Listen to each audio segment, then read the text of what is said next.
दोस्तों टाटा स्टील की बात करें तो टाटा स्टील मर्जर के बाद एक और बड़े प्लान पर तैयारी कर रही है। कंपनी फंड रेजिंग करने जा रही है क्योंकि बिजनेस एक्सपांड करना है। और जैसे कि डोमेस्टिक मार्केट में तो इस समय काफ़ी ठीक लग रहा है कारोबार।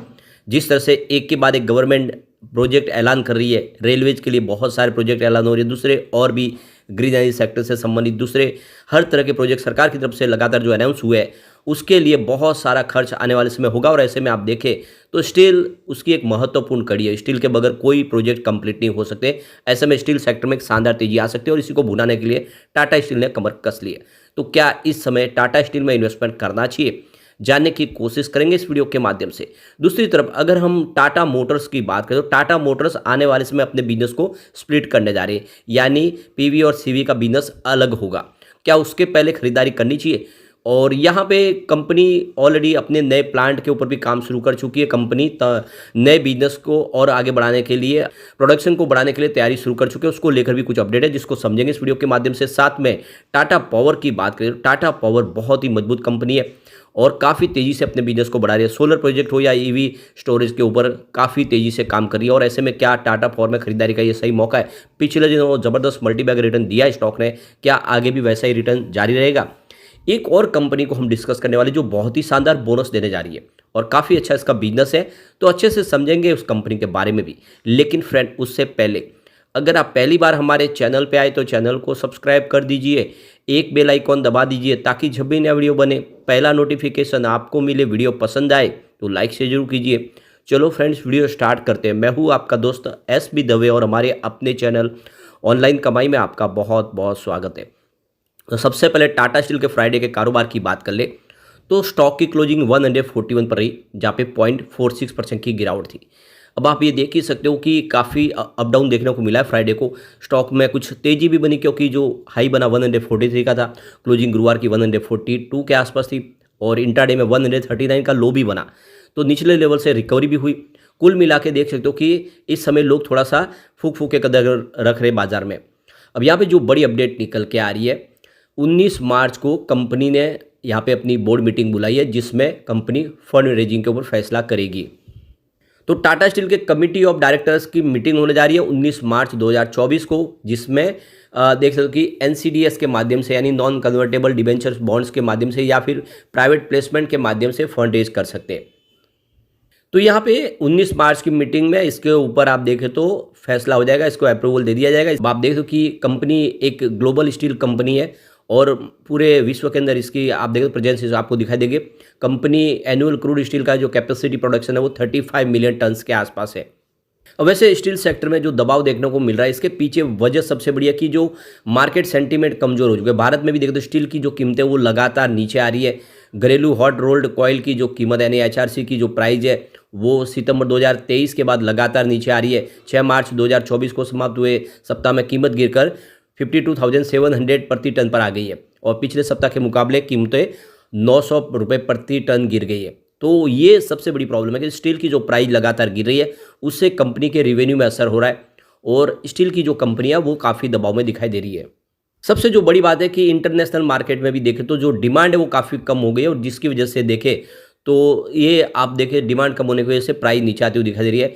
चीन में भी इसकी डिमांड कम है। चीन इसका सबसे बड़े देखो निर्यातक के तौर पे उभरा हुआ देश है, लेकिन अब वहाँ पे डिमांड कम होने की वजह से आप देखें तो प्राइस नीचे आती हुई दिखाई दे रही है। ये थोड़ी सी चिंताजनक बात जरूर है इस सेक्टर के लिए। लेकिन अपने हिंदुस्तान में जिस तरह से बहुत सारे प्रोजेक्ट आने वाले समय कंप्लीट हो गए, हमारी इकोनॉमी बूस्ट कर रही है, तो बिल्कुल स्टील सेक्टर में डिमांड बढ़ेगी और इसकी प्राइस डेफिनेटली बढ़ेगी। और स्टॉक बहुत नीचे है। मर्जर के बाद आप देखें तो इसका जो बिजनेस आपको कई गुना बढ़ता हुआ भी दिखाई देगा, खर्च में कटौती होगी। तो ये अच्छा मौका है कि अगर आप लॉन्ग टर्म के लिए टाटा स्टील को खरीद करके रख लें इस समय। चलते हैं टाटा मोटर्स की तरफ। 943 पर क्लोजिंग थी फ्राइडे के दिन, जहाँ पे 2.46% की गिरावट हुई। यहाँ पे गिरावट थोड़ी ज़्यादा हुई, लेकिन आप ये समझ सकते हो कि स्टॉक ने एक अच्छी तेजी भी बताई। दिन में 979 का ज़बरदस्त हाई बनाया, ऊपर के लेवल से ज़बरदस्त फिर प्रॉफिट बुकिंग शुरू और स्टॉक नीचे की तरफ आया। तो इस समय हर तेजी के ऊपर लोग प्रॉफिट बुक करने की कोशिश करें। इसके बीच में जो बड़ी अपडेट निकल के आ रही है, टाटा मोटर्स तमिलनाडु में करीब 900 करोड़ का नया निवेश कर रहे हैं और वहाँ पे एक बड़ी नई प्लांट शुरू करने की तैयारी शुरू कर चुकी है कंपनी। तो ये सेकंड प्लांट होगा साउथ इंडिया के अंदर, जहाँ पे कंपनी अब अपने कारोबार को बढ़ाएगी। मोटर्स की तरफ से जो अनाउंस किया गया है कि वह रानीपेट डिस्ट्रिक्ट तमिलनाडु में 9,000 करोड़ का इन्वेस्टमेंट करके एक बड़ी वहाँ पे प्लांट डालने जा रहे हैं। तो कंपनी के ईवी सेगमेंट में भी बहुत तेजी से डिमांड बढ़ रही है। मार्केट शेयर देखें तो 70% से ऊपर है इस समय ईवी सेगमेंट में, और इसीलिए कंपनी लगातार अपने प्रोडक्शन की कैपेसिटी को बढ़ा रहा है। और ये नया जो प्लांट होगा तमिलनाडु का, उसमें काफ़ी तेजी से कारोबार होता हुआ दिखाई देगा। तो टाटा मोटर्स में अगर आप लॉन्ग टर्म इन्वेस्टर तो खरीदारी का लिए बहुत अच्छा मौका है, क्योंकि आने वाले समय कंपनी अपने बिजनेस को स्प्लिट करने जा रही है। पीवी और आप देखें तो सीवी बिजनेस दोनों ही अलग होंगे, और इसके पीछे वजह की जो मैनेजमेंट है उसको अच्छे से संभाल पाएगा। वैसे ऑलरेडी पहले से इन्होंने उसके लिए अलग से कारोबार शुरू कर दिया है। दोनों का मैनेजमेंट इस समय आराम से अलग से संभाल रहा है काम, लेकिन पूरी तरह से उसको सेपरेट कर दिया जाएगा और दोनों बिजनेस अपने हिसाब से तेज़ी से आगे बढ़ेंगे। तो कुल मिला के देख सकते हो कि इससे फ़र्क ये पड़ेगा कि जो शेयर होल्डर है उनको दोनों कंपनियों के शेयर मिल जाएंगे स्प्लिट होने के बाद, और उसके हिसाब से आने वाले समय इनको बेनिफिट होगा। अगर शेयर होल्डर इस समय शेयर खरीदते हैं तो उनको एक शेयर के ऊपर एक शेयर बोनस के रूप में ही मिलेगा, ये समझ सकते हो आप। लेकिन ये स्प्लिट के बाद होगा नहीं, आप उसकी जो कीमत होगी वो भी आधी हो जाएगी, आपको खास ध्यान रखना है दोनों को स्प्लिट करने के बाद। तो ये अच्छा मौका है टाटा मोटर्स में निवेश का। कंपनी का बिजनेस भी काफ़ी शानदार है। दिसंबर का अगर रिजल्ट देखें तो बहुत ही बेहतर था। रिवेन्यू 1.11 लाख करोड़ के आसपास था, जहाँ पे 24.96% की ईयर ऑन बेसिस पे वृद्धि देखने को मिली। नेट इनकम 7.03 थाउजेंड करोड़ के आसपास रही, जहाँ पे 137% की ईयर ऑन बेसिस पे वृद्धि देखने को मिली। नेट प्रॉफिट मार्जिन 6.35% रहा, जहाँ पे 90.12% की ईयर ऑन बेसिस पे वृद्धि देखने को मिली। तो ओवरऑल देख सकते हो कि काफ़ी अच्छा रिजल्ट रहा है। अब हम चलते हैं टाटा पावर की तरफ। तो 380 पर क्लोजिंग हुई है, 1.03% की गिरावट देखने को मिली। वैसे इंट्राडे में इसने 388 का हाई भी बनाया था, लेकिन ऊपर के लेवल से प्रॉफिट बुकिंग आ गई। आप देख सकते हो कि इसने लो बनाया 372 का, पर देख सकते हो कि उतने लेवल के नीचे गिरावट नहीं हुई है, गिरावट थोड़ी सी कम ही हुई है। इसका मतलब ये है कि स्टॉक फिर से बाउंस बैक देने को भी तैयार है। आने वाले समय एक शानदार तेजी की संभावना यहाँ पे बन सकती है। टाटा पावर ने एक माइलस्टोन अचीवमेंट किया। देखो कि टाटा पावर ने ये देख सको कि इनकी जो सोलर कंपनी है Tata power solar system limited ने छत्तीसगढ़ के राजनांद गांव में भारत की सबसे बड़ी सौर और बैटरी ऊर्जा भंडारण प्रणाली यानी BESS की परियोजना को स्थापित कर दिया है। और इस परियोजना से 100 मेगावाट की सौर फोटोवोल्टिक परियोजना और 120 मेगावाट की बैटरी ऊर्जा भंडारण प्रणाली शामिल की गई है।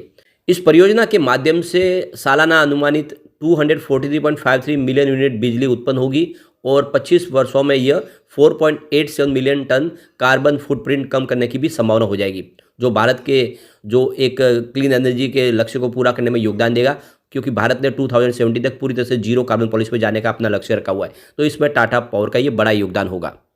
दूसरी तरफ देखें तो मुंबई में इन्होंने 1000 EV चार्जिंग स्टेशन इस्टेब्लिश कर दिए। लगातार EV चार्जिंग स्टेशन पूरे इंडिया के अंदर इस्टेब्लिश किए जा रहे हैं, उसमें भी तेज़ी से काम किया जा रहा है और इसकी वजह से भी टाटा पावर को बेनिफिट देखता हूँ आगे आने वाले समय मिलता हुआ दिखाई देगा हमें। लॉन्ग टर्म के लिए टाटा मोटर्स में निवेश का बहुत ही अच्छा मौका है। आने वाले समय ये आपको बेहतर रिटर्न दे सकता है। काफ़ी शानदार इसका बिजनेस है और कंपनी अलग अलग सेगमेंट में काम करी है, जिसमें आप देख सकते हो कि कंपनी का इलेक्ट्रिसिटी डिस्ट्रीब्यूशन का बिजनेस है। बहुत सारे स्टेट के अंदर कंपनी बिजली सप्लाई करती है।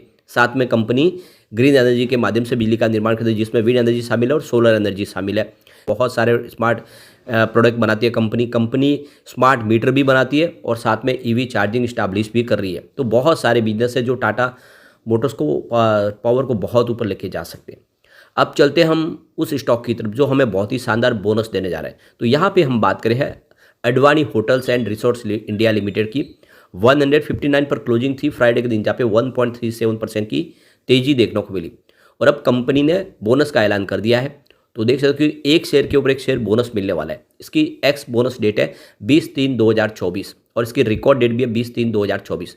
तो शेयर अगर आप इस रिकॉर्ड डेट के पहले खरीद लेते हो और आपके डीमेट अकाउंट में अगर 20 तारीख को शेयर शो हो जाते हैं तो बिल्कुल आपको इस बोनस का फ़ायदा मिल सकता है, आप इसमें खरीदारी कर सकते हैं। बिजनेस भी देखें तो काफ़ी अच्छा है कंपनी का। दिसंबर 2022 में जहाँ पे रेवेन्यू 29.74 करोड़ के आसपास था, वो दिसंबर 2023 में बढ़ के 33.04 करोड़ के आसपास पहुँच गया।